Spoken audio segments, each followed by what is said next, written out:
నెల్లూరు జిల్లా వెడవలూరు మండలం పార్లపల్లి గ్రామంలో నూతనంగా నిర్మించిన CC road, over head water tank, drainage పనులను కోవూరు ఎమ్మెల్యే వేమిరెడ్డి ప్రశాంతిరెడ్డి ప్రారంభించారు.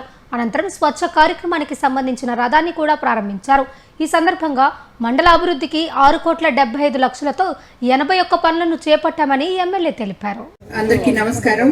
ఈరోజు ఈ కార్యక్రమానికి పార్లపల్లిలో శంకుస్థాపనలు అలాగే ఓపెనింగ్స్ కి కార్యక్రమానికి విచ్చేసిన కూటమి నాయకులకి, తెలుగుదేశం నాయకులకి, కార్యకర్తలకి, అలాగే పార్లపల్లి గ్రామ ప్రజలకి, అధికారులకి అందరికీ కూడా ధన్యవాదాలు తెలుపుకుంటున్నాను. నాకు ఇలాంటి ఒక సభలకి రావడం నాకు చాలా సంతోషం అనిపిస్తుంది. ఎందుకంటే అందరూ పిలుస్తూ ఉంటారు, అమ్మ మా ఊరికి రా, మా ఊరికి రా అని చెప్పి. కానీ ఏ పని చేయకుండా మీ ఊర్లోకి వచ్చి, ఎలక్షన్ ముందు మీ దగ్గరకు వచ్చి మీకేం కావాలి అని అడిగి, ఎలక్షన్ తర్వాత కూడా మళ్ళీ వచ్చి అవి చేయకుండా మళ్ళీ మీకు ముఖం చూపించే రాజకీయ నాయకురాలని నేను కాదు.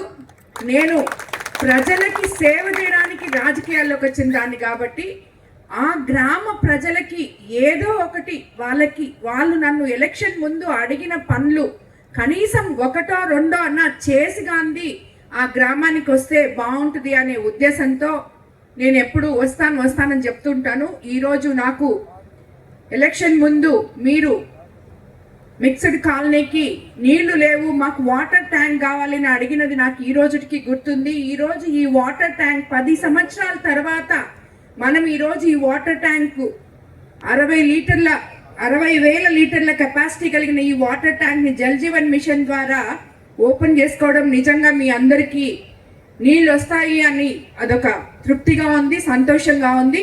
అలాగే ఇక్కడ ఎన్నో సీసీ రోడ్లు కూడా చేయడం జరిగింది పార్లపల్లిలో. ఇందాకే బాలా చెప్పినట్టు శ్మశానం, ఈ శ్మశానాన్ని కూడా నన్ను 2-3 సార్లు అడిగారు.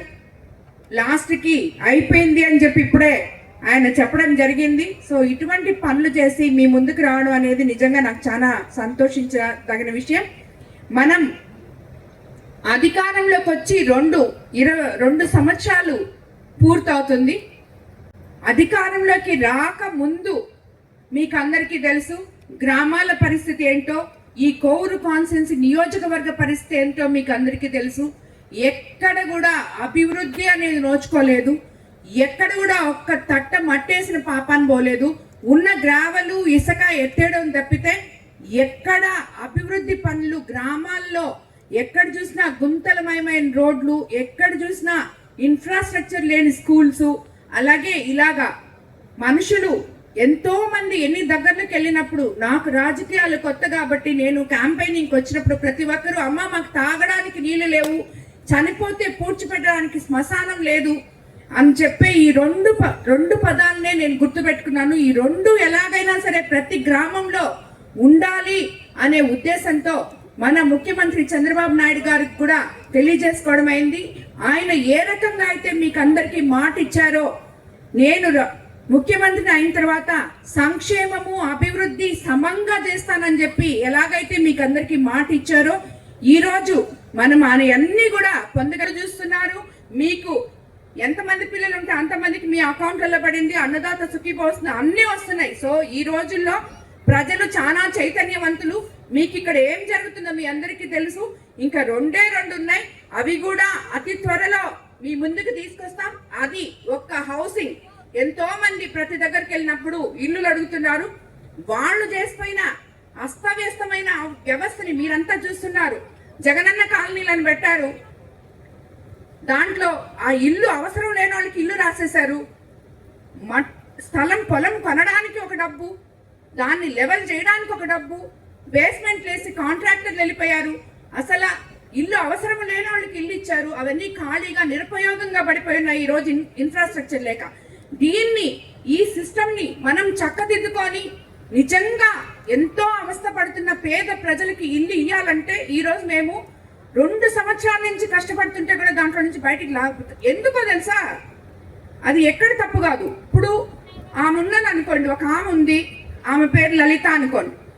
ఆ లలిత పేరు అక్కడ కొట్టేస్తున్నారు, కానీ ఆ లలితకి ఇల్లు లేదు. అది ఇంకెవరికో ఇచ్చేస్తున్నారు.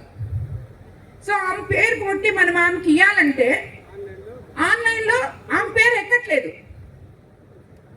సో ఇలాంటి తప్పులు 1, 2 కాదు, ఎన్ని తప్పులంటే అన్ని తప్పులు చేస్తున్నారు. దానివల్ల ఈ ఆలస్యం కూడా జరుగుతుంది. లేకపోతే ఈ పాటికి ఎప్పుడో మనం ఇచ్చేసి ఉండేవాళ్ళం. అయినా కూడా ఉగాదికి సీఎం గారు తప్పకుండా ఇల్లులన్నీ ఇస్తామని చెప్పి మహిళలకి ఒక భరోసా ఇచ్చారు. అలాగే కొత్త పెన్షన్లు కూడా తొందరలో అందరినీ ఎన్రోల్ చేసుకోమని చెప్తున్నాం, ఎక్కించుకోమని చెప్తున్నాం. అవి కూడా తప్పకుండా వస్తాయి. కాబట్టి మీరందరూ గుర్తుపెట్టుకోవాల్సింది ఒకటే, మన ముఖ్యమంత్రి చంద్రబాబు నాయుడు గారు పేదల నాయకులు, పేద ప్రజల పార్టీ ఇది, పేద ప్రజల ప్రభుత్వం. కాబట్టి ఎప్పుడు కూడా మీకందరికీ మేమంతా అండగా ఉంటామని చెప్పి మరోసారి తెలియజేసుకుంటూ అందరికీ ధన్యవాదాలు తెలుపుకుంటాను. ఎందుకంటే 5 సంవత్సరాలు పాపం 15th ఫైనాన్స్ కూడా లేకుండా సర్పంచ్ గా పనిచేసి, సర్పంచ్ అంటే ఏంటో కూడా తెలియకుండా డబ్బులు లేకుండా పనిచేసిన సర్పంచ్ ఈ రోజు రేపు 2వ తేదీకి వాళ్ళకి టైం అయిపోతుంది. వాళ్ళు అయ్యో మేము సర్పంచ్ ఉన్న రోజులు ఒక పని కూడా చేయలేకపోయామే అని చెప్పి ఎంతో దిగులు పడడం జరిగింది.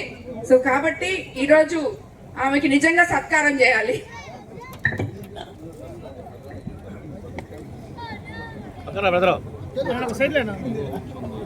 ప్రతిపక్షంలో అనేక ఇబ్బందులు జరిగినప్పటికీ కూడా గ్రామ అభివృద్ధి కార్యక్రమాల్లో స్వాతి గారు కానీ వాళ్ళ ఇక్కడ ఉన్న పార్లపల్లి తెలుగుదేశం అందరూ పెద్ద ఎత్తున పనిచేశారు. ఇప్పుడు మీరు పార్లపల్లి గ్రామ ప్రజలందరూ చూస్తుంటారు. మీ పార్లపల్లి నాయకులంతా ఏకతాటి మీద నడుస్తున్నారు. కాబట్టి మీరు కూడా అందరు చూసారు కదా, ఎక్కడ మన కాన్స్టిట్యున్సీలో, కోవూరు కాన్స్టిట్యున్సీలో గ్రూప్ రాజకీయాలు అనేవి లేవు. ఒకటే నాయకుడు, అది చంద్రబాబు నాయుడు గారు.